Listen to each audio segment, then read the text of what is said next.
Bismillahirrahmanirrahim. Assalamualaikum warahmatullahi wabarakatuh. Kembali lagi bersama kami di Podcast Polres bersama Sampul Said di Penajam Rumah IKN. Kali ini kita lihat kuning-kuning nih, Bang. Ini alma mater gua nih. Waduh, satu squad. Senggol dong. Satu squad nih, Bos. Ya, kita kedatangan dari teman-teman KKN tematik 49 UMKM sebelah. UMKM sebelah. Menarik nih. Saya sebelum kita ngobrol-ngobrol jauh bicara tentang masalah kenapa kalian ditunjuk di tempat itu dan bisa mengambil tema itu, kita ngomongin KKN dulu. Perkenalan dulu dong, Bang. Kan belum perkenalan nih, belum ada yang sudah kenal bajunya kuning gitu ya. Anak-anak Unmul lah. Boleh perkenalan dari mana nih, Bang? Perlihatkan pesona. Kita perkenalan dulu boleh deh dari kakak yang ini. Wah, ini nge-prank deh, suka gitu ya. Nah, ya, perkenalkan nama saya Bunga, saya jurusan akuntansi, Fakultas Ekonomi dan Bisnis Unmul. Oke. Bunga deh. Bunga. Ayo. Kalau kamu tadi aku yang cowok lah. Oke, siap. Kalian cewek nunjuk cewek gitu ya, cowok nunjuk cowok. Oke, saudaraku, ketua. Ini dia ketua. Oke, ketua. Perkenalkan, kalau nama saya Cara Febrianto. Nah, saya dari jurusan manajemen, Fakultas Ekonomi dan Bisnis juga. Dari ekonomi juga ya? Ekonomi dan bisnis. Kebetulan ketua kelompok kan? Benar. Ketua kelompok di. Nah, oke. Selanjutnya. Oke, perkenalkan nama saya Rosalina. Biasanya dipanggil Ocha sih, bukan Rosa ya. Dari tadi saya panggilnya Rosa. Mbak Rosa. Oca gitu ya? Iya, Ocha gitu. Saya sendiri dari jurusan ilmu komunikasi, fakultasnya ilmu sosial dan ilmu politik. Oh, junior gua nih. Waduh, fisip. Squad fisip nih. Suka fisip. Oke, yang terakhir nih, Bang. Enggak bawa itu, saya kuning. Wah, saya jadi apa ini? Oke. Perkenalkan, nama saya Alif dari Fakultas Pertanian jurusan Agribisnis. Oke. Alif? Iya. Mbak, Gak gitu dong. Mbak gitu. Bunga, Mas Alif, Mbak Ocha, Mas Chandra. Macam kayak nama Pak Kajari sini, Pak Chandra juga. Waduh. Kejaksaan Negeri. Beda. Semoga diskusi kita ini bisa dapat memberi manfaat ke orang-orang ya. Benar. Itu yang pertama. Dan edukasi tentunya. Kita akan bahas paling utama KKN dulu deh. Karena dia bilang tadi udah nggak usah ngobrolin dulu. Kita bahas yang umum kita ngomong dulu deh. Di Ketua atau Chandra sendiri, menurut kamu KKN itu apa sih gitu? Kan udah mulai kurang lebih tinggal berapa waktu nih? Tinggal semingguan lah ya, seminggu atau 2 mingguan ya, kurang perkiraan 2 mingguan ya. Menurut kamu KKN itu apa sih di fase ini deh berjalan kan? Kalau kemarin kan cuma tahu nama doang, belum bisa dijalanin. Saya juga tahu sudah sebenarnya KKN itu, cuman ya saya mau lihat apa yang jadi penilaian atau perspektif kamu tentang KKN itu sendiri. Sebelum kita bahas tentang UMKM yang jadi fokus titik utamamu. Kalau dari KKN sendiri, yang saya sadari ketika menjalani proses KKN-nya itu, ternyata ada banyak hal yang kita pelajari di lingkungan perkuliahan, kita rasakan di lingkungan perkuliahan itu banyak sekali perbedaan, dan sebenarnya harus banyak beradaptasi dengan perubahan-perbedaan yang ada di lingkungan masyarakat. Dan proses adaptasi itulah yang saya rasa bisa jadi penjelasan atau penggambaran bagaimana KKN itu. Gitu. Oke, berarti gitu. Enggak penting gitu kuliah gitu ya. Enggak gitu ya. Oh, enggak gitu ya. Enggak gitu konsepnya, Bang, gitu. Enggak gitu konsepnya. Ya kuliah, kerja nyata yang hari ini teman-teman lalui ini itu kan bagaimana mengaplikasikan pengetahuan kita. Betul, ya. Benar. Ya, pengaplikasian pengetahuan kita di masyarakat atau hasil upaya kita study di kampus kemudian diaplikasikan. Ternyata nggak seiring sejalan juga ternyata gitu. Itu yang dia bilang Bapak Chandra atau Mas Chandra. Ya. Nah, kita tanya Mbak Bunga. Mbak Bunga ya. Mbak Bunga, ngomong lah. Apa Ya, sih? Sebelum kita ngomongin yang umum dulu, yang sama bahas tentang masalah KKN ya, karena kan punya perspektif masing-masing ya. Kalau misalnya selama saya KKN di sini ya, saya ngerasa kayak benar-benar gimana gimana cara kita kontribusi untuk masyarakat, gimana masyarakat ini kayak kita bisa menyesuaikan diri sama masyarakat di sekitar, terus juga apa yang kita punya, yang kita pelajarin di kampus itu bisa kita terapin dan bawa juga ke masyarakat, meskipun Enggak semuanya, meskipun banyak hal yang berbeda dan tentunya banyak hal yang berbeda, tapi itu kita sebagai mahasiswa KKN tuh berusaha untuk bisa lah untuk adaptasi, juga bisa berguna lah untuk buat masyarakat lainnya. Bermanfaat lah untuk Kan masyarakat. ya setidaknya kalian keren lah menurut saya gitu ya, karena saya bilang nggak semua orang juga siap duduk di depan ini ya. Itu yang Betul. pertama. Yang kedua, kalian udah bisa jelasin bahwa dan mau fair gitu nah, bahwa ternyata di pengaktualisasian di masa kuliah sama di terjun langsung ke masyarakat itu berbeda. Ya.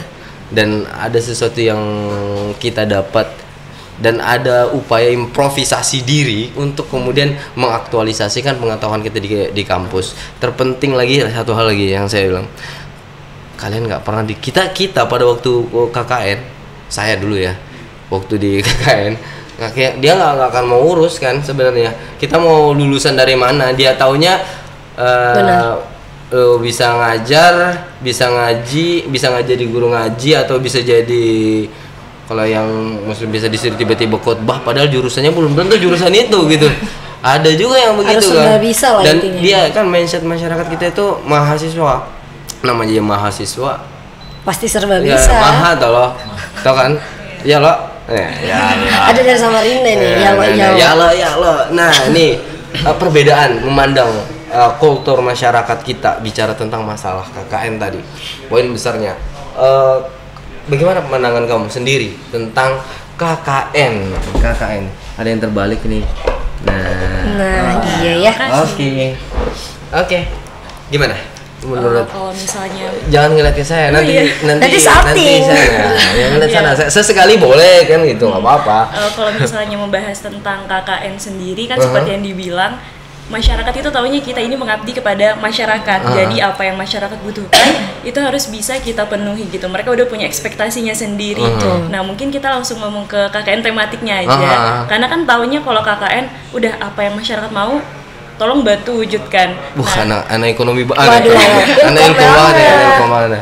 Terus selanjutnya adalah masalah tematik itu, mungkin salah satu struggle atau perjuangannya adalah masyarakat itu bisa dibilang kurang paham tentang maksudnya tematik ini apa sih, KKN tematik. Bahkan kami harus menjelaskan kepada setiap pihak-pihak yang terkait sama kami bahwa KKN tematik itu sendiri sudah punya temanya sendiri gitu loh. Jadi kami udah punya program kerja kami sendiri, udah punya fokusnya sendiri kayak gitu. Jadi kadang-kadang dari masyarakat mintanya A padahal itu nggak masuk di cakupannya kami, nggak masuk di skupnya kami kayak tanggung gitu. jawab itu kadang gitu ya. Iya. Betul. Dan hari ini kita mau membantah itu, sedangkan kita lagi mengaktualisasikan diri di masyarakat itu ada nabrak ya kan.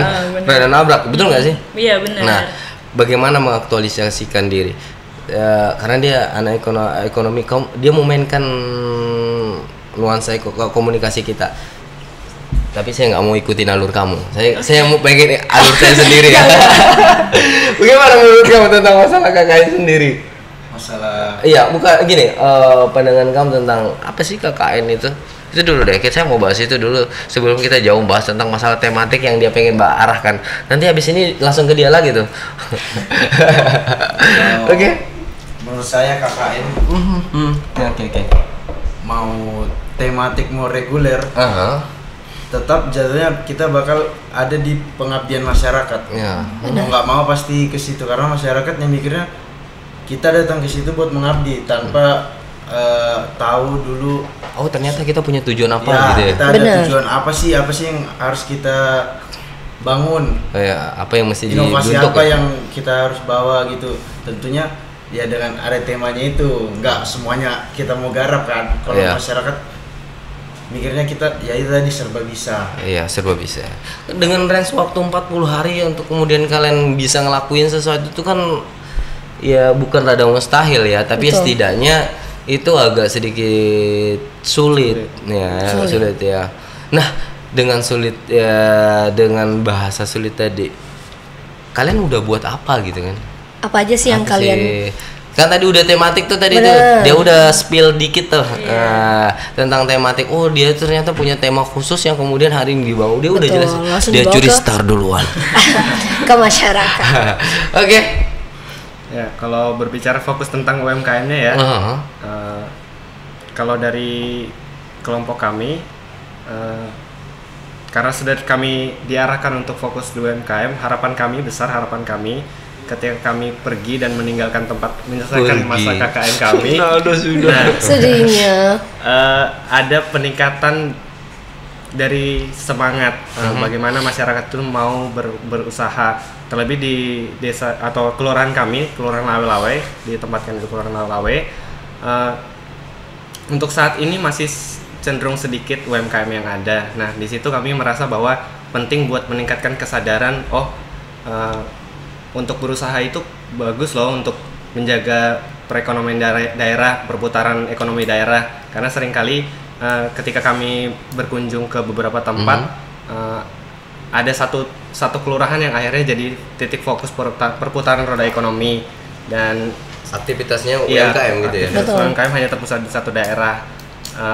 Itu bagus untuk daerah yang lain juga melakukan itu ya. Daerah yang lain pun sama. Jadi tujuan kami bagaimana Lawe-Lawe itu bisa berdiri sendiri sebagai sebuah daerah. Memang masih sangat jauh perjalanannya, tapi kami berusaha memacu atau menjadi pemicu awal bagaimana masyarakat mampu lebih bersemangat untuk mendirikan usaha gitu. Asik. Membangun UMKM itu artinya sendiri. motivasi dulu gitu ya, dikasih masuk ya. Jadi lebih banyak sosialisasi dong di lapangan. Enggak buat pelang-pelang enggak kan? Buat juga dong ya kan, nurutin masyarakat. Kan harus mengabdi. Nurutin masyarakat. Oke, kita bahas tentang tematik. Oke. Aku tertarik tadi tuh bicara tentang masalah tematik. Cakap kali kau berbicara gitu kan. Oke. Gimana menurut kamu tentang masalah tematik yang hari ini punya metode sendiri? Dan pengaktualisasian apa yang kamu bisa lakuin tentang konsep KKN tematik, dan bisa kamu spill sedikit tentang masa program kerjanya ya. Oke. Masalah tematik tadi mungkin kita balik lagi bahwa tematik itu KKN-nya sudah punya temanya sendiri. Jadi kami itu udah punya skupnya sendiri, berbeda dengan KKN reguler yang mungkin bisa bebas mengabdi kepada masyarakat. Apa yang masyarakat butuhkan bisa direalisasikan. Kalau kami kan sudah punya nih tematiknya UMKM. Jadi fokus kami adalah di UMKM itu sendiri. Nah, bentuk aktualisasinya sebenarnya tantangannya adalah bagaimana kami ini kan 10 orang dalam satu kelompok. Oh, udah 10 orang ya? Iya, 10 orang. Iya. 10 orang dari berbagai. Pura-pura nggak tahu gitu. Lanjut. Kami 10 orang dari berbagai jurusan itu digabungkan dalam satu wadah tematik UMKM. Gimana caranya kami ya seperti tujuan KKN itu sebelumnya juga, gimana menerapkan ilmu-ilmu yang kami dapat di kampus ke masyarakat dalam skup UMKM. Oh, skup UMKM. Iya, skupnya. Mungkin seperti itu bentuk aktualisasinya, tapi yang nyatanya di lapangan kami juga punya tantangan tersendiri lah. Keterbatasan atau apa gitu ya? Iya, bahasa normatifnya. Iya, benar. Oke, lanjut terus. Apa lagi ya? Ke distract dianya, Bang. Iya, ke distract nih. Apa kira-kira yang hari ini kalian bisa, sebelum saya bahas, tanya tentang potensi apa yang bisa dibangun di sana. Saya udah spill duluan tuh. Oke, lanjut. Apa yang bisa dilakuin di sana? Khususnya di Lawe-Lawe deh. Dan secara umumnya di wilayah PPU, apa yang bisa ditangkap yang kemudian hari ini dengan ditunjuknya ibu kota negara? Penajam Pasir Utara ditunjuk ibu kota. Kalau masalah tadi, kita mungkin ngeliatnya dari Lawe-Lawe dulu ya. Kami kan minggu pertama itu sudah melakukan survei, dan ternyata yang kami tangkap itu adalah UMKM di sana itu sebenarnya masalahnya cuma satu, yaitu tentang digitalisasi. Karena kurangnya digitalisasi, jadi akhirnya berpengaruh kepada marketing, daya saing dan sebagainya kayak gitu. Jadi nanti fokusnya kami kan sudah punya program sendiri nih. Fokusnya lebih banyak kepada digitalisasi itu sendiri. Digitalisasi itu sendiri. nggak usah disepilin, nanti ada yang ikut program kerjanya.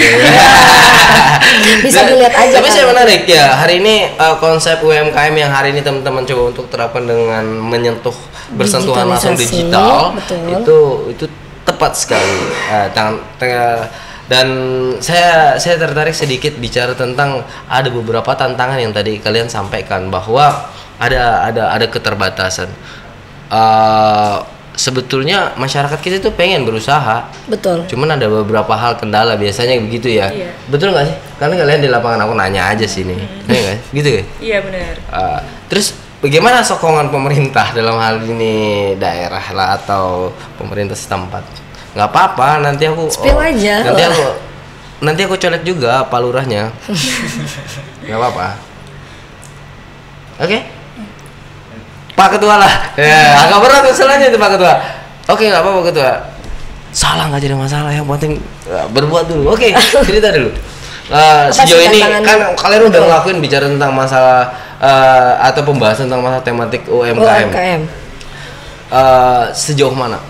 Beberapa kendala yang kalian udah sejelasin tadi sebenarnya, dan bahkan kalian udah mendata, bahkan melakukan survei kecil-kecilan yang hari ini bisa jadi indikator lah bahwa hari ini ada problem sebenarnya di tingkatan bawah bahwa ada masalah terkait bicarain tentang masalah marketing tadi.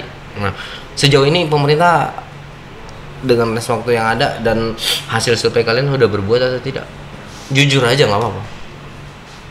Sokongan pemerintah lah. Ada support. Kamu KKN ada yang bantuin gak sih? Proposalmu sama ada nggak gitu? Serius nggak apa-apa, cerita aja. Sharing aja saya. Sharing aja. Kalau gimana pemerintah turut terlibat ya? Benar. Dalam UMKM. Saya lebih lihat gini. Hasil penilaian kalian di lapangan bahwa hari ini pemerintah hadir tidak untuk masyarakat kita. Betul. Nggak apa-apa, santai saja. Untuk sekarang ya, kalau boleh jujur mungkin Masih untuk minim. di daerah Lawe-Lawe masih minim karena akses sih sebenarnya yang jadi mungkin akses transportasi itu lancar sudah, cuman akses dalam hal digitalisasi bagaimana masyarakat itu bisa ada media atau wadah buat saling mengetahui apa aja sih usaha yang ada di sekitarnya. Nah mungkin akses itu sih yang mungkin harus ditekankan atau dikembangkan. Penggunaan ketawa tapi agak takut gitu ya. Udah bilang aja bahwa hari ini nggak tersentuh. Betul. Gitu kan. Kita Kurang butuh lah. support. Terlebih lagi Penajam Pasir Utara ditunjuk jadi ibu kota negara. Betul. Kita di rumah IKN, Penajam Pasir Utara itu ditunjuk jadi ibu kota negara. Masyarakat kita harus siap. Hari ini dengan rest waktu kurang lebih 40 hari, kita sama-sama punya tanggung jawab. Terkhusus bicara teman-teman yang bawa alma mater Unmul pergi ke sana bisa mencerahkan masyarakat kita. Kalau memang seandainya memang kondisinya tidak mungkin, ya setidaknya ini bisa jadi bahan diskusi pemerintah bahwa hari ini hasil evaluasi teman-teman di lapangan dan beberapa gerakan yang teman-teman lakukan punya data, dan itu bisa jadi pembanding bisa berbuat apa pemerintah dan apa yang masih dilakukan. Betul. Seperti itu. Oke, UMKM apa yang hari ini mulai tumbuh kan? Saya dengar tadi kan ada diskusi program. Sedikit ya. Betul. Ada 60, cuman yang realisasi terbukti cuman di lapangan cuman ada 20-an. kurang puluhan aja gitu. Betul. 60 juga puluhan ya. Ya 20-an ya 30 gitulah. Ya, apa aktivitas masyarakat UMKM kita yang di sana? Atau nggak ada? Dia Atau buat apa? tiba-tiba hilang. Dia buat apa sih gitu? Iya benar. Apa aja sih yang apa dibuat yang dijual? masyarakat pada Di situ. tempat itu? Nah, untuk itu kalau misal saya pernah melakukan diskusi dengan Ibu Rina, ini adalah staf kelurahan yang memang khusus di bagian UMKM. Oh, di UMKM juga? Ya, sebenarnya menyinggung yang sebelumnya tadi terkait support pemerintah, itu sebenarnya ada untuk di kelurahan Lawe-Lawe. Saya kurang tahu untuk waktunya, kemungkinan di awal tahun ini. Kemarin ada kayak bantuan dana untuk modal UMKM Lawe-Lawe. Dan data-data yang tadinya sebelumnya saya bilang sekitar 60 UMKM, itu adalah 60 UMKM terdata yang mendapatkan bantuan. Mendapatkan bantuan modal dari pemerintah. Nah, kemudian realisasinya di lapangan, UMKM tersebut berjalan, namun ketika mereka merasa modal itu tidak bisa berputar, jadi mereka dipakai hidup. Iya, modal itu tidak bisa berputar, jadi mereka memutuskan untuk berhenti usaha di tengah jalan. Itu banyak banget saat kami survei menemukan banyak UMKM yang sebenarnya potensinya sangat bagus, tapi tidak tertopang. Tidak mendapat keuntungan yang signifikan, jadi memutuskan untuk berhenti. Atau tidak dapat edukasinya ya? Atau gimana sih? Mungkin itu. Oh, mungkin gitu ya. Mungkin tidak dapat edukasinya. Nah, itu juga salah satu tujuan kami mahasiswa KKN untuk merubah mindset dari masyarakat. Betul. Keren juga loh. Mantap.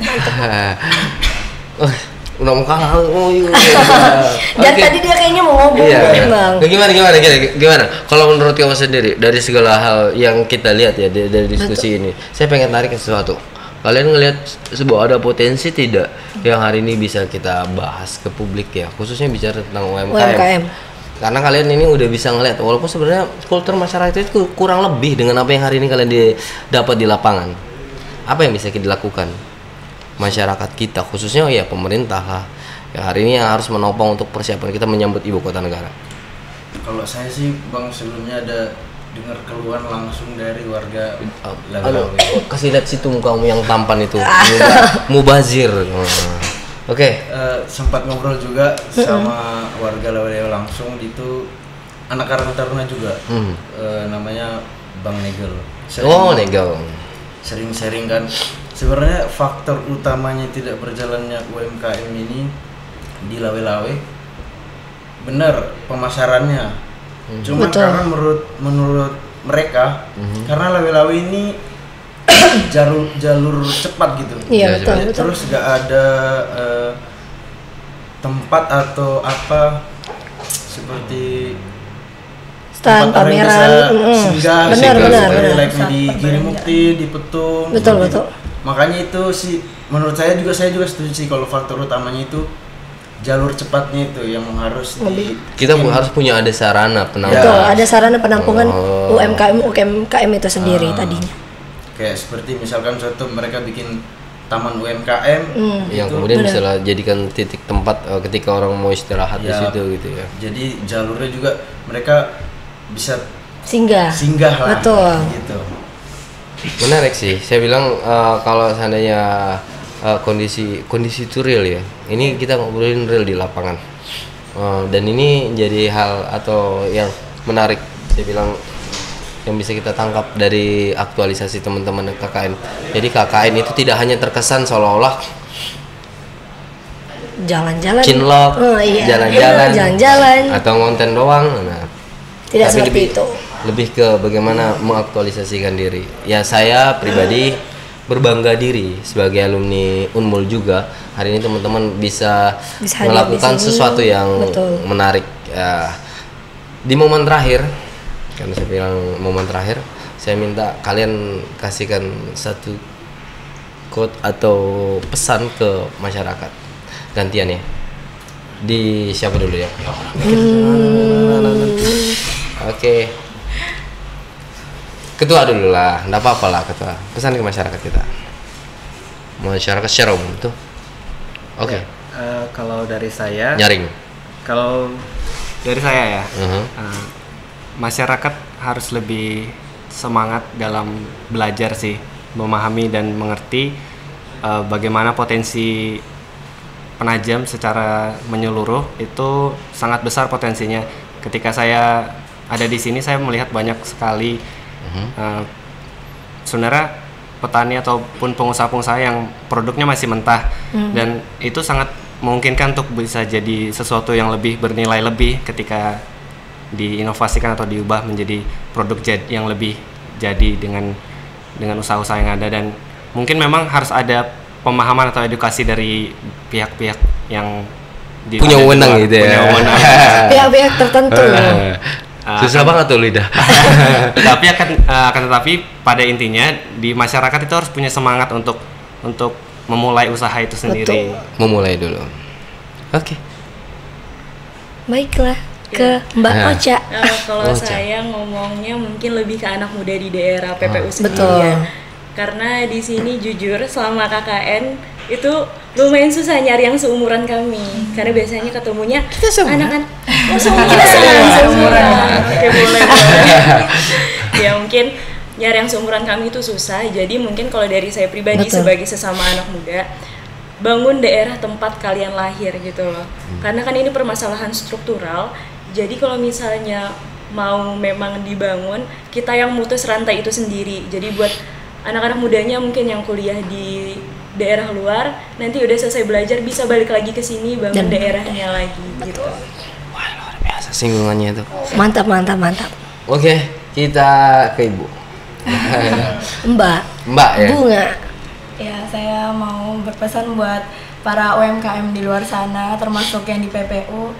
Ayo, kita rubahlah mindset kita bersama. Jangan takut mengambil resiko, karena resiko itu harus diambil. Gimana caranya kita tahu yang mana yang baik, yang mana yang bisa buat kita sukses kalau kita nggak ngambil resiko. Jadi sebenarnya resiko itu langkah awal buat menuju kesuksesan. Jadi jangan pernah takut untuk para UMKM di luar sana, mau di PPU atau di daerah lain, harus berani ngambil resiko, harus dicoba dulu. Yang paling penting usaha. Asik. Bang Alip. Mungkin lebih ke ini sih. Saya pas survei ke RT 4 tuh kalau nggak salah, dia ada buat keripik batang pisang, Ada. singkong gitu. Kalau dari saya mungkin lebih ke inovasi produk dan Kemasan. Packaging, oke. Ya, packaging mungkin kalau dari saya sih nggak perlu ribet-ribet cari pelatihan di mana-mana gitu ya, karena platform sekarang banyak di YouTube juga bisa kita belajar, di Google, jadi banyaklah tempat kita buat belajar, buat ngembangin produk kita sendiri. Betul, manfaatkan digitalisasi. Oke. Thank you. Dia bingung cari bahan, sekalinya Pusing ya? dia dapat tuh punya bahan sendiri. Dia terlalu gugup ya, karena duduk di segitiga itu kan. Oke, Mei. Saya, kalau dari Mei sendiri, bersama kami generasi muda IKN Nusantara, bangunlah daerahmu dengan sukseskan UMKM-mu. Asik. Saya apa ya? Langsung ngeblank juga ini Dia Abang. langsung ngeblank saya. Semangat Bang. Penajam Pasir Utara ditunjuk jadi ibu kota negara. Besok, lusa, atau seterusnya yang jadi penentu adalah generasi muda. Saya Tasan Dan saya Mei Mei. undur diri. Billahi taufiq wal hidayah. Assalamualaikum warahmatullahi Wabarakatuh. Bye.